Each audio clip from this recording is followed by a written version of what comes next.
So hello guys, চলে এসেছি বিকেল বিকেল বজরংবলী মন্দিরে পুজো দেওয়ার জন্য। বন্ধুরা, মন্দিরটি হচ্ছে বালিটিগুড়ি আর দাসনগরের মধ্যিখানে। এদিকটা বালিটিগুড়ি, এদিকটা হচ্ছে দাসনগর, তার মধ্যিখানটা করেই হচ্ছে এই মন্দির। তাই মায়ের জন্য মন্দিরের কাছে দাঁড়িয়ে অপেক্ষা করছিলাম, তখনও পুরোহিত মশাই এসে পৌঁছাননি। পরেই বন্ধুরা মাও চলে এসছে। আর বন্ধুরা, প্রত্যেক মঙ্গলবার আমরা এই মন্দিরে পুজো দিতে আসি, আমি আর আমার মা দুজনেই। আর দেখো বন্ধুরা, কিরম হাসতে হাসতে আসছে, আমি তো এখানে দাঁড়িয়ে হাঁপিয়ে গেছি। বন্ধুরা, দেখতেই পাচ্ছ এই ঠাকুমাটি মন্দিরটি খুলে পরিষ্কার করছে।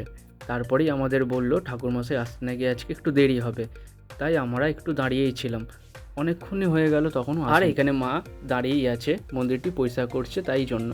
আর এখানে সামনেই দেখতে পাচ্ছেন একটা কিউট কুকুর ছানা এসে মাকে ডিস্টার্ব করছিল কিরমভাবে। মাও তো ভয়ে ভয়ে সরে সরে যাচ্ছিল, ভাবছিল যাতে কামড়ে না দেয়। অনেক অপেক্ষা করার পরে আমি আর আমার মা দুজনেই পুজো দিয়ে দিয়েছিলাম, যতটুকু দেওয়া যায়। আর এদিকে বজরংবলী ঠাকুরকে দেখতেই পাচ্ছ কত সুন্দর লাগছে আজকে। আমার তো এখানে পুজো দেওয়া হয়ে গেছিলো, ভালো করেই দেখাচ্ছি। বন্ধুরা, তোমরা দেখতেই পেয়েছো। তো বন্ধুরা, আমাদের পুজো দেওয়া পুরোটাই কমপ্লিট হয়ে গেছে, তাই আমি আমার মা দুজন মিলে হেঁটে যাচ্ছিলাম একটু বাজারের দিকে। তো মা চলে এসছে এখন বাজারে, কাল আমার বার্থডে, ওই জন্য কিছু আনাজপাতিও কিনে নিচ্ছে। কালকে একটু ভালো মন্দই রান্না হবে, বুঝতেই পেরেছি। আর এদিকে মায়ের বাজার মনে হয় কমপ্লিট হয়ে এসছে। আমার মা যখন বাজারে আসে তখন কি কিনবে না কিনবে নিজেই ডিসাইড করতে পারে না। আর ঠিক তখনই পেছনে দেখি একটা বড় গরু। আমি পুরো ভয় পেয়ে গেছিলাম।